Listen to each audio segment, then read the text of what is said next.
இன்றைய வெளிச்சத்தின் இனிய வாழ்த்துக்கள். ஒரு தகப்பன் பயந்த சுபாவமுள்ள தன்னுடைய மகனுக்கு நிறைய கதைகளை சொல்லி அவனை உற்சாகப்படுத்தும்படியாய், தைரியப்படுத்தும்படியாய் அவனிடத்தில் பேசி அவனை ஆயத்தப்படுத்துகிறார்.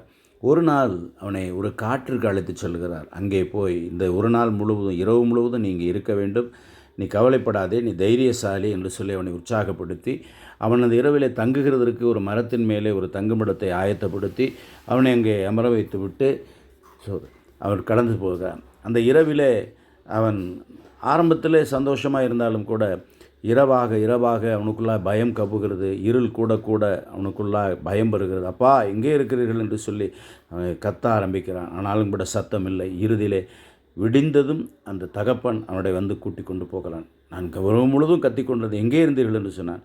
நீ கூப்பிடுகிற தூரத்தில் தானப்பா இருந்தேன், உன்னை தைரியப்படுத்தும்படியாக நான் உன்னுடைய சத்தத்திற்கு செவி கொடுக்கவில்லை, ஆனால் நீ தைரியமாக இருக்க வேண்டும் என்பதற்காக அமைதியாக இருந்தேன் என்று சொன்னான். ஆண்டவராகிய இயேசுவும் கூட நம் வாழ்க்கையில் நாம் கடந்து போகிற நெருக்கம், இக்கட்டு, எதிரான சூழ்நிமத்திலே அவர் அமைதியாக இருக்கிறது போல தோன்றலாம். ஆனால் அவர் நம்மோடு கூட தான் இருக்கிறார். அவைகள் நம்மை அல்ல, நாம் அவைகளை மேற்கொள்ளுகிற பலத்தை பெற்றுக்கொள்ளும்படியாக நம்மை உருவாக்கும்படி அவர் அப்படி அமைதியாக இருக்கிறது போல தோன்றலாம். வேதம் சொல்லுகிறது, நான் உன்னை விட்டு விலகுவதில்லை, உன்னை கைவிடுவதில்லை என்று சொல்லி. அதே போல் உங்கள் இருதயம் கலங்க வேண்டாம், தேவனிடத்தில் விசுவாசமாயிருங்கள் என்று சொல்லுகிற வார்த்தையும் நமக்கு உண்டு. கர்த்தர் எப்பொழுதும் நம்மோடு கூட இருக்கிறார், உங்களோடு கூட இருக்கிறார். உங்கள் இருதயம் கலங்க வேண்டாம்.